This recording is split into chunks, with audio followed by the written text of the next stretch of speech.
What's up, guys? Welcome back to Your Next Attraction. I'm Manny. And I'm Alicia. Have you ever wondered if it's possible to do all of Universal Studios and Islands of Adventure in one day? The answer is yes. We're going to be able to break down some scenarios for you guys regarding time, pricing, all that stuff. On top of being able to separate it from going as a family, going as a couple, going as a single person, whatever the case may be, we got you covered. So be sure to like, follow, subscribe, and share this out, and let's get started. All right, so cost. Right now, for a one-day ticket for both parks, this is excluding Volcano Bay. We want to make sure that we mention that. This is for individuals, families, group of friends, or whatever the case may be, who are going to Universal Studios and Islands of Adventures. The one-day ticket for both parks right now is starting at $164. However, I gotta make it clear that it's starting at that price range. It will go up as the days go by, meaning whether you look for it during the week, the weekend, and those prices could vary, which go all the way up to $215. You want to make sure that you get them ahead of time versus getting them in the parks. I tried this myself when me and Alicia were there. We poked through, we saw the prices, and it is cheaper to get it online, which means get it ahead of time. Look for deals on the Universal website. They're always running some kind of special where it's 2 days will get you 2 free days, or 3 days will get you 2 free days, and it's a really good deal. You don't want to miss that. On top of that, another place you could look at is Groupon. Groupon has some amazing deals. Back before I got an annual pass, that's actually how I would get my tickets because it was a lot cheaper. Also keep in mind, if you know anybody that has an annual pass, either the Premier or the Preferred, they may be able to get you a discount too if they're willing. Our second important thing to focus on is kind of broken down into 3 parts. You want to focus on the season that you're going. Then you also want to look at the day of the week that you're going. And then, of course, how you plan and focus on your time and how it's utilized during the day of visiting the parks. The first thing that we want to touch base on is the season. The season is very important, very crucial. I understand that not every family, not every couple, or even you as a single person or your group of friends can go during the off season, but there is an off season. Obviously, the summer is going to be your most busiest time, while the off season is going to be things like, or months like May or September. One way that I prepare in order to see when the best time it is to visit the parks regarding season is if you do a quick Google search on crowd calendar. Remember that word, crowd calendar. There are a bunch of amazing websites out there. Websites like Undercover Tourist, Orlando Informer, Magic Guides, and the Park Prodigy, just to name a few. They will have days, season, months, even specific to what will work for your group type. All of those links that he just mentioned are down below, so check them out for yourself.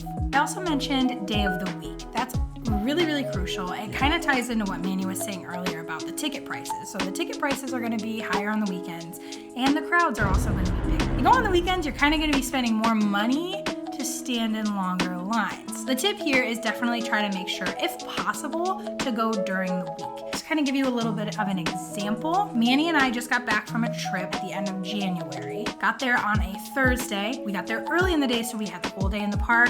The lines were good. The parks weren't overcrowded. And the next day we woke up, it was a Friday. Things got a little bit different. As the day went on, the lines got longer. By Saturday and Sunday, forget about it. Most of the time, we were just walking around, taking in the ambiance. If you're trying to do both Universal Studios and Islands of Adventure in one day, and you only have that one day, I really wouldn't recommend Saturday or Sunday for that reason. Obviously, this could change. I mean, I can't tell you that for sure every single weekend the lines are crazy, or in every single Tuesday or Wednesday the lines are going to be short. Definitely a good rule of thumb.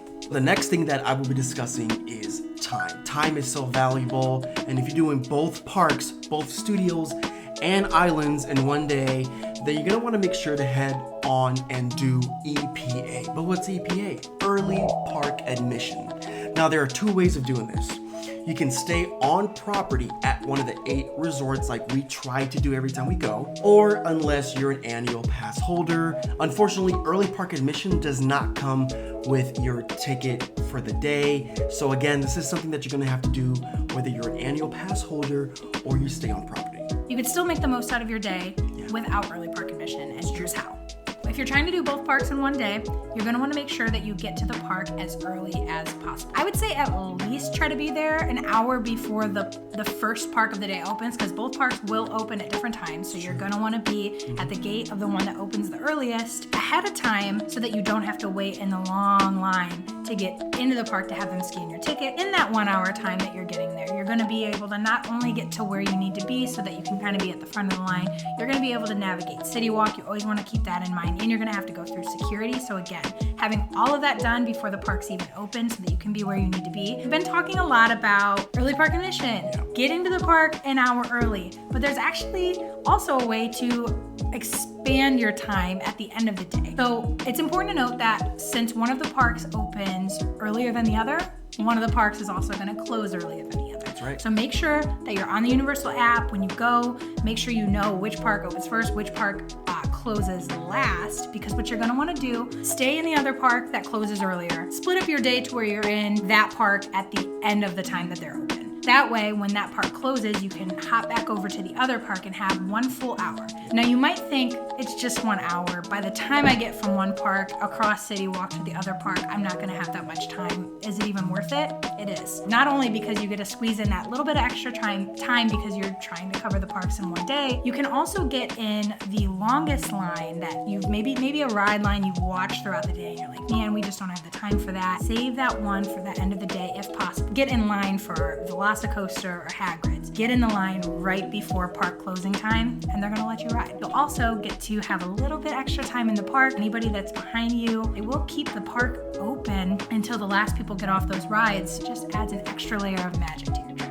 It is important to have the Universal app. Yes, they do have an app. A lot of us do like having that physical map in our hands. If you're like that, definitely get one. It's a great souvenir. However, we will advise you to make sure you download the app, because the app is gonna have everything you need, including wait times that are refreshed every hour on the hour. It's so crucial to be able to see which rides are long versus which rides you can get on first, so you can plan your day accordingly. Remember, you only have one day to do both parks. Aside being able to look at the wait times regarding all your favorite rides, you're also going to be able to look at the mobile food service options, which there are a lot. And on top of that, you could do this while you're walking, either by yourself, with your spouse, with your family, or with your friends. So when you get to the next ride, you're already ordering your food ahead of time, which is, again, saving you time and saving you money. Here are a few other tips and tricks if you're traveling with your family on ways to just save a little bit of extra time between rides, between meals, just to kind of help you maximize that time a little bit more. The first thing is focusing on your park bags. If you're taking a small backpack that you can put everything that your family needs for the day, that would work perfectly. It will fit in typically the small ride lockers, or it's also something that we would recommend to have each member of your family have their own individual fanny pack with the things that they need in the park, because for most rides, you can actually take those fanny packs on with you, which saves you time from having to go over to the locker first and then get in the line. It's true. However, we do understand that with a family, a fanny pack or a small book bag just might not cut it for the day. And that's okay too. You do have the option of getting a couple different locker types. First one is to rent a large locker. Those typically start at around $12 per day. And they have another one called a family locker, which is a little bit bigger, and those ones start at around $15 a day. Keep in mind, if you're not looking to spend that extra money, you still have the small lockers available that you could stick your bags in or your fanny packs if you needed to. It just could take a little bit more time because you're doing that between every ride that you're jumping on. There is one way to combat that. If you have a couple parents and your kids, send one parent to the lockers, have them take care of that while the other parent and the kids go get in line. Because the other parent, when they're done in the locker, can just come, up through the line and join you. If you're not comfortable with that though, I know some people may not be, just have one parent still go to the lockers, because it can kind of be chaos in the lockers. There's a lot of people, everyone's rushing. Have one parent go with the kids, stand at the beginning of the queue, have the other parent go put the stuff in the locker, and then jump right in line.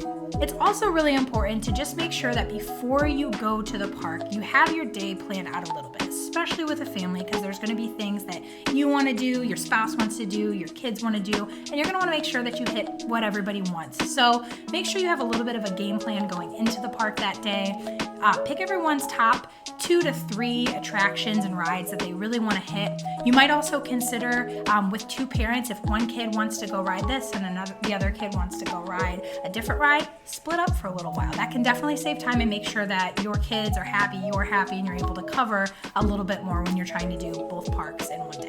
And last but not least, if you're taking your family into the park for the day, it might be something you want to consider to pack your meals. So you can pack sandwiches, juice boxes, chips and snacks, protein bars right into your park bag, and then you guys can eat while you're in the lines for the rides, while you're walking between rides and attractions. That way you're not having that downtime by figuring out what to eat, ordering your food, going to the location. If you absolutely don't want to pack though, and you want to rather have park food, I would highly recommend making sure that you're focusing just on the quick service restaurants. You can find those on the app. Again, you can order right ahead, have everybody put their order in before you even get there. And that's gonna be a lot better than trying to sit down at one of the table service restaurants, because you will have a bit of a wait like any other restaurant, and that will take time out of your day to enjoy the attractions. All right, now I want to talk to specifically people who are couples, single folk, small group, of friends. These are your tips and tricks on how to save time and money when you're going to both parks, islands, and studios in one day. A lot of what Alicia said can translate into these group types.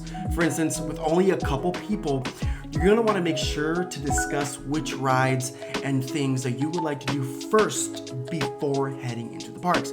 This means the night before, the morning of, you're gonna wanna make sure you have these things planned out accordingly.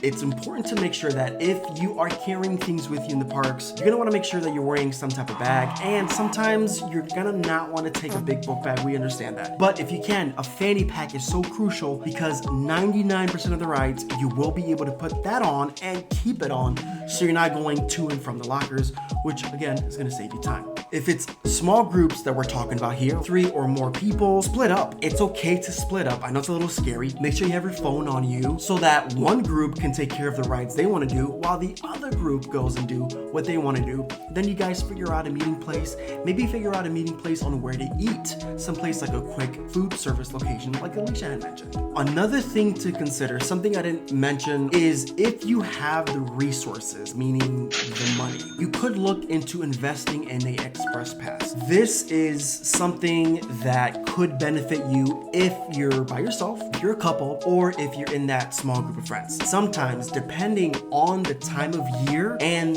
the day of the week, you will get express passes that could be anywhere from $80 to $120. If you go during the busy season, of course, those prices could hike up as high as $300. Do your research. If this is something that you can pull off, I would say do it, because on all the rides, if not most, you will be able to get on and get in line faster and get it done quicker. Couples and small group friends, another thing to consider is splitting up the food that you purchase at the parks. We've tried that ourselves. You are able to get a lot of food for a small amount of dollars. Utilize that. Split it up between your friends, split it up with your significant other. It'll save you money. We hope you guys found this helpful. We're really excited for you to spend the day exploring both parks and to get it all done in one day. If you have any other questions about any of the tips that we gave today, make sure to leave us those questions down in the comments. Send us a message. We love to help out. We may even have more tips and tricks up our sleeve to offer you. Make sure also to like, subscribe, follow, turn on the notifications, because there's gonna be a lot more videos like this coming out where we're giving you tips, tricks to not only explore the parks in one day, but save you some money.